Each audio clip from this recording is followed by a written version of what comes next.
ಗ್ರಾಮಗಳ ಅಭಿವೃದ್ಧಿಗೆ ಶ್ರಮಿಸಬೇಕಾಗಿದ್ದ ಬಂಗಾರಪೇಟೆ ಜಿಲ್ಲಾ ಪಂಚಾಯಿತಿ ಅಕ್ರಮಗಳ ತಾಣವಾಗಿ ಪರಿಣಮಿಸಿದೆ. ಕಾರ್ಯಪಾಲಕ ಅಭಿಯಂತರಾದ ಶೇಷಾದ್ರಿ ರವರು ಕಾಮಗಾರಿ ಪೂರ್ಣಗೊಳ್ಳಲಿಸದೆ ನಕಲಿ ಬಿಲ್ಲುಗಳನ್ನು ಮಾಡಿ ಅಕ್ರಮವೆಸಗಿದ್ದಾರೆ.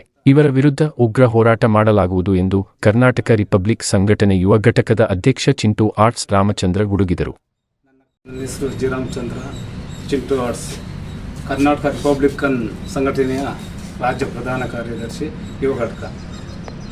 ಅದಕ್ಕಿಂತ ಮಿಗಿಲಾಗಿ ನನಗೆ ವಿದ್ಯೆ ಕಲಿಸ್ಕೊಟ್ಟಂಥ ನನ್ನ ಪರಮ ಪೂಜೆ ಗುರುಗಳಾದಂಥ ಜಿ ಚಿಕ್ಕನಾರಾಯಣನ ಅವರಿಗೆ ಮೊದಲಿಗೆ ನನ್ನ ಧನ್ಯವಾದಗಳನ್ನು ತಿಳಿಸುತ್ತಾ, ನನ್ನ ಕಲಿಕೆನ ಅರಿವಿನ ಗುರುಗಳು,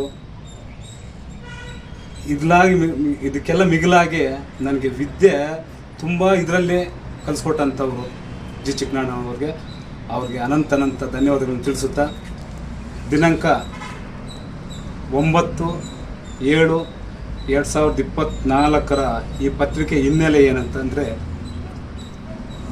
ಜಿಲ್ಲಾ ಪಂಚಾಯತ್ ರಾಜ್ ಇಂಜಿನಿಯರಿಂಗ್ ಉಪ ವಿಭಾಗದ ಕಚೇರಿಯಲ್ಲಿ ಕಾರ್ಯನಿರ್ವಹಿಸುತ್ತಿರುವ ಸಹಾಯಕ ಕಾರ್ಯಪಾಲಕ ಅಭಿಯಂತರರಾದಂಥ ಶೇಷಾದ್ರಿ ಅವರು ಮಾಡಿರುವಂಥ ಭ್ರಷ್ಟಾಚಾರ ಒಂದಲ್ಲ ಎರಡಲ್ಲ. ಅದರ ಹಿನ್ನೆಲೆಯಾಗಿ ಈ ಪತ್ರಿಕೆ ಹೇಳಿಕೆಯನ್ನು ನೀಡ್ತಾ ಇದ್ದೇನೆ. ಏನಪ್ಪ ಅಂತಂದರೆ, CC ರಸ್ತೆಗಳು, ಚೆಕ್ ಡ್ಯಾಮ್ಗಳು, ಆಮೇಲೆ ಕೆರೆ ಸಂಜೀವನಿ, ಆರಾಧನೆ, ಇವುಗಳೆಲ್ಲ ತುಂಬ ಭ್ರಷ್ಟಾಚಾರ ಮಾಡಿದ್ದಾರೆ ಅವರು ಶೇಷಾದ್ರಿ ಅವರು.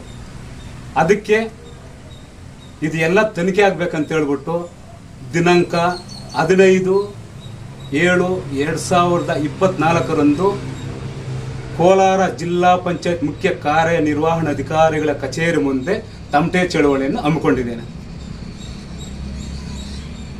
ಅವರು ಮಾಡಿರೋಂಥ ಭ್ರಷ್ಟಾಚಾರ ಎಲ್ಲನೂ ತನಿಖೆಯಾಗಿ ಅವರು ನಿವೃತ್ತಿ ಹೊಂದುವ ಸಮಯದಲ್ಲಿ ಅವರಿಗೆ ಬರುವಂಥ ಯಾವುದೇ ಹಣವನ್ನು ನೀಡಬಾರ್ದು ಅಂತ ಹೇಳ್ಬಿಟ್ಟು ಈ ಪತ್ರಿಕೆಯನ್ನು ನೀಡ್ತಾ ಇದ್ದಾರೆ.